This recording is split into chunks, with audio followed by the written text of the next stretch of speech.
Ferngully, another childhood nostalgic movie that I'm going to be taking a look at today. Anyone who follows me well enough knows that I am far more fond of animated movies than live action, and I'm even more fond of nostalgic ones. Actually, come to think of it, how many nostalgic animated movies have I done? No? No? Nuh-uh. Huh. I haven't done any. Just ones I watched when I was an adult. Aside from a couple top 5 lists and Redwall, of course, I haven't tackled any animated movies from my childhood. Ferngully is the first. So, as the very first nostalgic animated movie I'm tackling, the very first question that I should ask, and actually the very first question that should always be asked when dealing with a nostalgic movie is, does it hold up now that I'm watching it as a grown-up adult?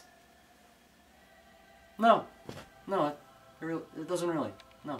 Yeah, many of my childhood movies have held up perfectly.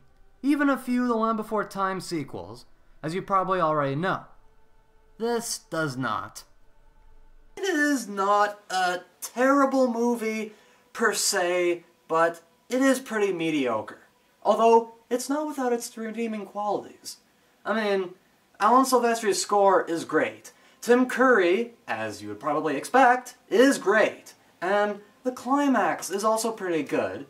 Like, those are the redeeming qualities, but there's a lot more bad stuff about this movie than good. So before we take a look at the good stuff, let's take a look at the bad, because there's a lot of it. Well, my first problem with the movie is that it's too cute.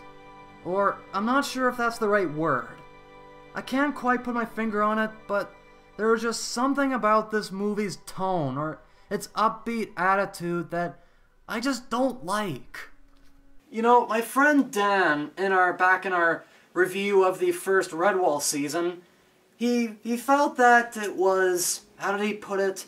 He felt that that was too cute, or like, too kiddie, if you will. And I saw what he was getting at, and that's how I basically feel about this movie. The world, the characters, the animals, the way nature is portrayed is too upbeat. It's too perfect, if you will. It seems like the perfect world in the mind of a child. Everything's upbeat, everything's making jokes, and everything's friends.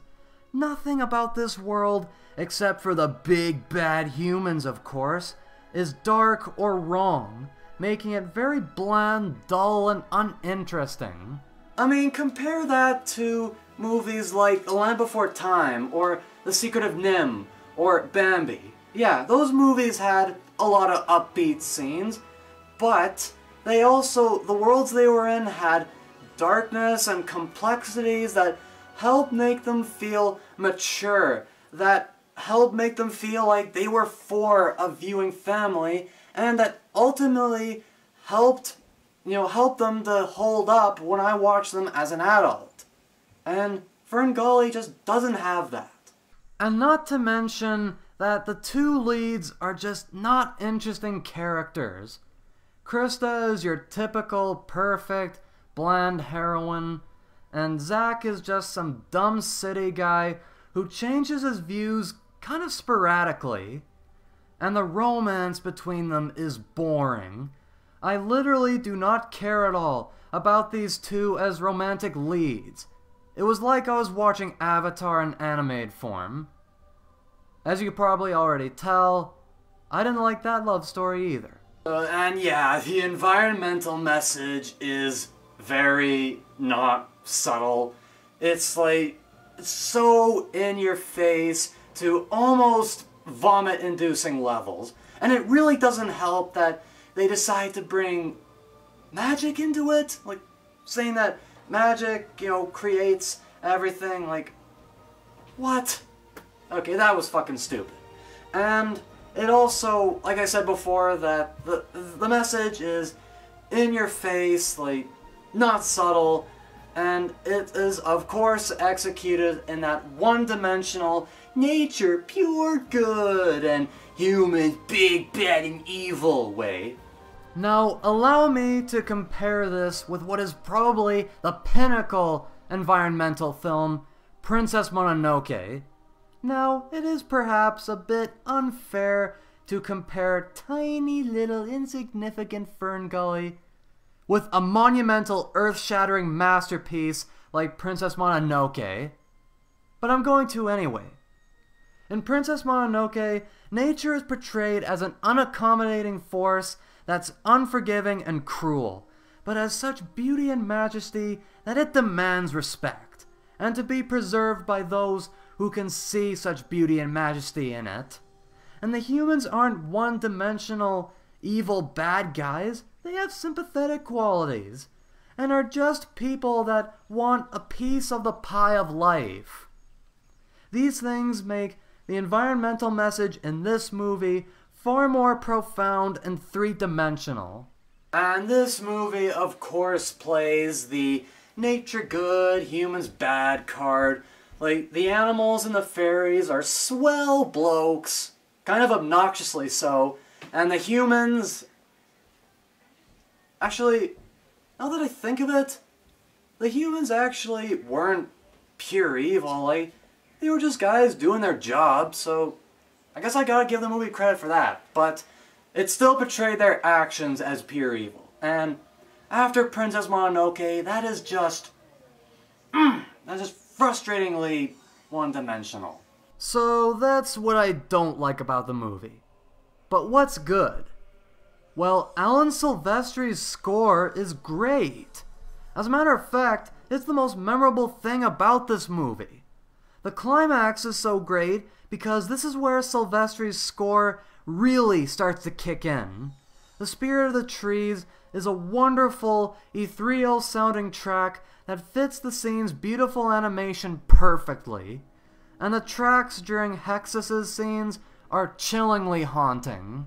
Speaking of which, Tim Curry is awesome, as usual, and I don't think I even need to explain why. It's Tim fucking Curry. He always puts his all into any role he's in. You could give him the most one-dimensional, boring role ever, and he'll still make it memorable. Robin Williams is mostly annoying, but he gets a couple good lines here and there. Oh, we've got air. Yeah, if you don't mind getting all your minerals in one breath. Oh, and one thing I forgot to mention is that most of the songs are kinda bad or forgettable or just downright weird. The one exception being Tim Curry's Toxic Love, but just because it's Tim Curry. So, Ferngully. A forgettable movie with an environmental message that is betrayed by its one-dimensional execution and its overly upbeat tone. And the most memorable things about it are Tim Curry and Alan Silvestri's score. Pretty much it. And although the thing at this point, that's just to be expected. Because I never heard a score that I didn't like. If you agree or disagree with this video, be sure to discuss in the comments section, and if you like this video, be sure to give it a thumbs up and to subscribe to my YouTube channel. Also be sure to check out my blog at The Critical Canucks at blogspot.ca, and also be sure to follow us on Twitter, Tumblr, and Facebook, all that jazz. Links to all those are in the description below. Thank you very much for watching, and we'll be seeing you next time. Peace out, everybody.